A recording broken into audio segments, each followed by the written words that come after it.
U.S. President Donald Trump has reversed course in the space of 24 hours on an array of populist positions he adopted during the election campaign. He declared NATO was no longer obsolete, and dropped his pledge to declare China a currency manipulator. Mr. Trump also said he was no longer opposed to a federal exports agency he once dismissed as unnecessary. And the president signaled he was open to appointing Janet Yellen as head of the Federal Reserve.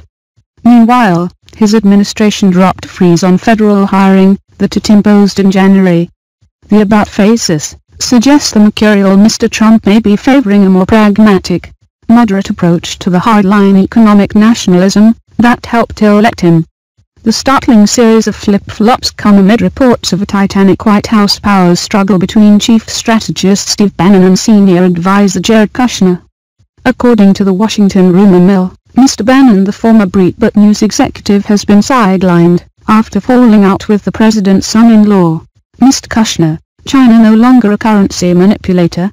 Mr. Trump's decision not to label China a currency manipulator emerged in an interview with the Wall Street Journal on Wednesday.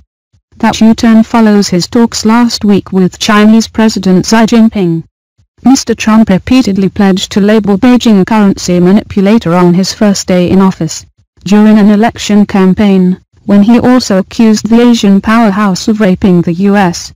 But experts said a formal declaration to that effect by the Treasury Department could have led to U.S. sanctions, which would have prompted retaliation from Beijing. Trump now respects Fed chairwoman. Mr. Trump's last campaign ad depicted Janet Yellen, head of the Federal Reserve, as a member of a shadowy globalist cabal who control the levers of power in Washington. On Wednesday, he told the Wall Street Journal he respects the U.S. central bank chief. He also indicated he might consider appointing her next year, saying she would not be toast.